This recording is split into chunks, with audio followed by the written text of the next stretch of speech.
जय श्री कृष्णा दोस्तों, मैं संदीप बघेल आप सभी का मेरे YouTube channel maths by Sandeep में हार्दिक स्वागत करता हूं। आज हम आपको पिरामिड जिसका आधा वर्ग होता है उसके बारे में कुछ बताएंगे। जैसे ये चित्र में दिया गया ये एक पिरामिड है जिसका आधार क्या है, वर्ग है। वर्ग कौन सा? ए, बी, सी और डी। वर्ग जिसकी सभी भुजाएं आपस में बराबर होती हैं। ये चारों भुजाएं कैसी हैं? इसकी आपस में बराबर हैं। अब यहाँ ए बी सी डी एक वर्ग है और वर्ग की भुजा क्या है? हमने ए मान ली, वर्ग की भुजा है ए। अब हम इसमें आपको पिरामिड जिसका आधा वर्ग है उसका मेन जो काम होता है, सबसे ज़्यादा तिर्यक ऊंचाई निकालना कठिन होता है, उसके बारे में बताएंगे और बाकी इसके जो भी फॉर्मूले हैं उसके भी बारे में बताएंगे।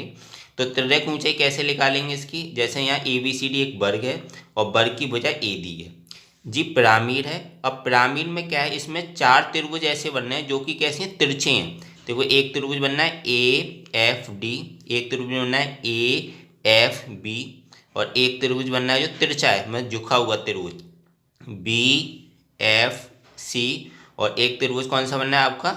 एफ सी और डी। ये चार जो त्रिभुज है वो कैसे हैं? झुके हुए हैं, तिरछे हैं। अब इसी त्रिभुज की जो हाइट होती है वो इसकी एक तरह से क्या होगी? पिरामिड की तिर्यक ऊंचाई होगी। जो ये चारों त्रिभुज है ना, चारों त्रिभुजों की हाइट भी आपस में बराबर होंगी।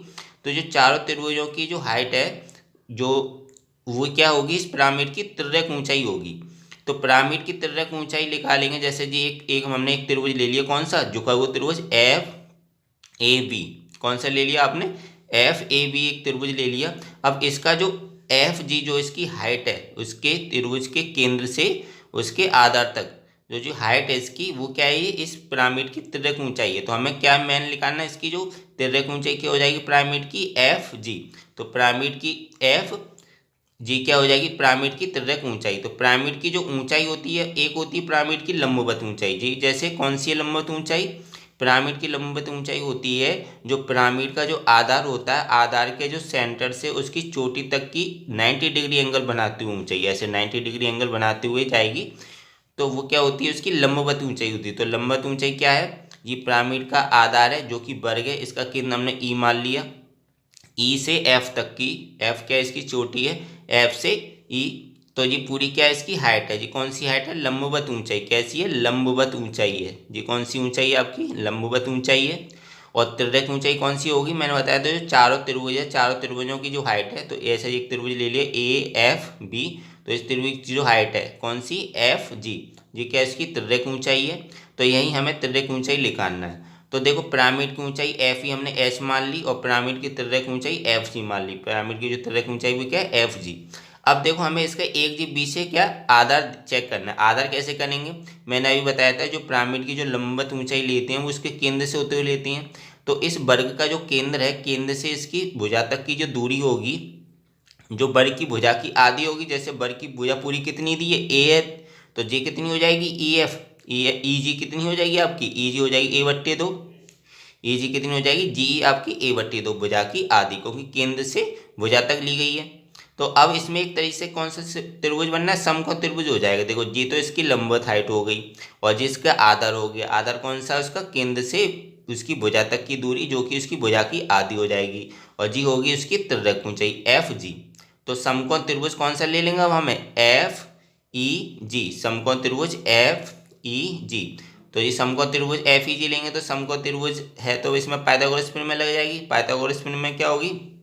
अब जैसे हमने जी त्रिभुज लिया एफ ई और जी, तो जी तो एफ जी तो इसकी तिर्यक ऊंचाई होगी, जी इसकी लंबवत हाइट होगी और जी इसका आधार होगी जो कि भुजा का आधा A/2।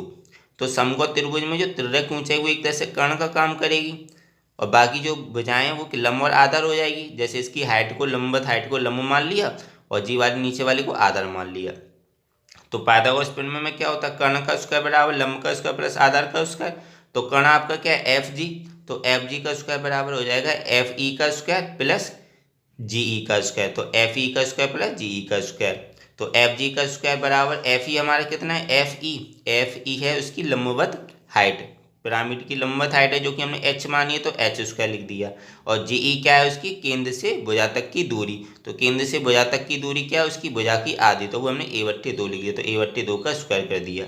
तो पिरामिड की तिर्यक ऊंचाई क्या आ गई? तो एफ जी का स्क्वायर, तो स्क्वायर किस पे क्या आ जाएगा? अंडरूट आ जाएगा। तो एफ जी बराबर हो जाएगा अंडरूट में एच स्क्वायर प्लस के A/2 का स्क्वायर। तो पिरामिड की त्रिज्या ऊंचाई कैसे निकाली हमने, एफ जी कितनी आई, एच का स्क्वायर प्लस ए बट्टे 2 का होल स्क्वायर, तो जी क्या है अंडर रूट में। तो इस तरीके से हमने आपको पिरामिड की त्रिज्या ऊंचाई निकालना बता दी है। तो पिरामिड की कभी भी त्रिज्या ऊंचाई निकालते हैं तो इसका जो आधार होता है, आधार के केंद्र से तो इसकी जो चोटी तक की जो हाइट होती है वो तो लंबवत हाइट ले लेते हैं, और फिर जो त्रिभुज बनते हैं झुके हुए त्रिभुज, उस त्रिभुज की जो हाइट होती है, जो भी झुके हुए त्रिभुज हैं, तिरछे जो त्रिभुज हैं, अब जैसे इसमें 4 त्रिभुज बनने हैं, तो झुके हुए या तिरछे त्रिभुज की जो हाइट होती है वही उस पिरामिड की त्रिज्या ऊंचाई होती है। त्रिज्या ऊंचाई मतलब झुकी हुई ऊंचाई, तिरछी ऊंचाई, स्लैंट हाइट बोलते हैं। जैसे जैसे शंकु में होती है ना, जैसे शंकु इस तरीके से बनता है, तो शंकु की जो जी हाइट, जी वाली हाइट होती है तिरछी ऊंचाई, स्लैंट हाइट, इसको एल लेते हैं, वही एक तरीके से इसकी पिरामिड की त्रिज्या ऊंचाई होती है। तो ये होगी पिरामिड की त्रिज्या ऊंचाई निकालने का तरीका। अब बाकी और फॉर्मूले क्या क्या होते हैं पिरामिड के, जिसका आधा वर्ग हो।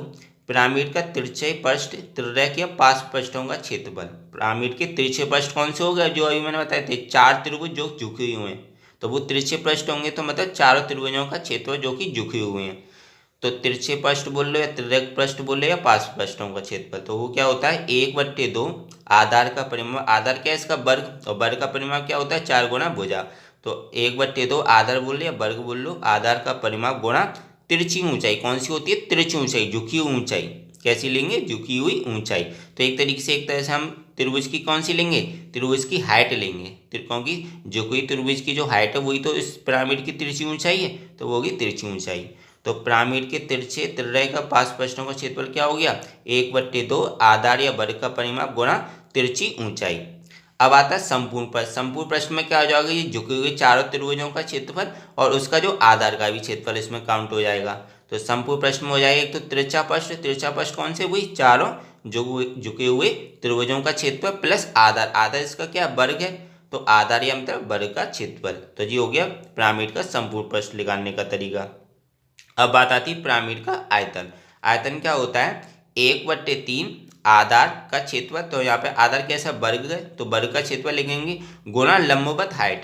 आयतन में कैसी लेते हैं, ध्यान रखना लंबवत ऊंचाई लेते हैं, और तिरछा प्रश्न में निकालते हैं तो तिरछी ऊंचाई लेते हैं, और आयतन में कैसी लेते हैं लंबवत ऊंचाई, जो कि आपकी जो एफ ई मानी है, एच जी वाली लंबवत ऊंचाई। तो आयतन क्या होता है इसका 1/3 आधार मतलब वर्ग का क्षेत्रफल गुणा लंबवत ऊंचाई। तो ये पिरामिड के सभी मैंने फॉर्मूले बता दिए, जिसका आधा वर्ग हो, और आधा वर्ग हो तो इसकी सबसे मेन जो हमने निकाला है वो त्रिरेख ऊंचाई निकालना मैंने आपको बता दिया, जो कि काफ़ी कठिन होता है त्रिरेख ऊंचाई निकालना। और त्रिरेख ऊंचाई निकालने का वही तरीका है कि जो इसके एक समकोण त्रिभुज बनेगा, समकोण त्रिभुज की जो हाइट होगी वो पिरामिड की लंबवत हाइट होगी, और जो समकोण त्रिभुज का जो आधार होगा वो क्या होगा समकोण त्रिभुज का जिसका आधा वर्ग है उस भुजा का आधा होगा। और जो त्रिरेख ऊंचाई होगी वो एक तरीके से जो चारों जो झुके हुए त्रिभुज बन रहे हैं उसकी ऊंचाई, इसकी सम पिरामिड की कैसी है त्रिरेख ऊंचाई है, मतलब झुके हुए त्रिभुज की जो हाइट होती है वो उस पिरामिड की त्रिरेख ऊंचाई होती है। तो एफ जी क्या है उसकी त्रिरेख ऊंचाई है। तो इसका मैंने निकालना बता दिया पाइथागोरस प्रमेय से। तो दोस्तों आशा करता हूँ आपको ये वीडियो अच्छा लगा होगा। अगर वीडियो अच्छा लगा है तो लाइक करना बिल्कुल मत भूलें, शेयर करें ज़्यादा से ज़्यादा फ्रेंड्स फैमिली मेम्बर्स के साथ, और अभी तक अगर आप चैनल को नहीं सब्सक्राइब किए हो तो चैनल को जरूर सब्सक्राइब करें, बेल आइकन दबा के ऑन नोटिफिकेशन में रखिएगा। इससे क्या होगा कि जब भी मैं वीडियो डालूंगा आपको इस वीडियो का नोटिफिकेशन मिल जाया करेगा और आप इस वीडियो को देख लिया करेंगे। मिलता हूँ नेक्स्ट वीडियो में दोस्तों, थैंक यू सो मच।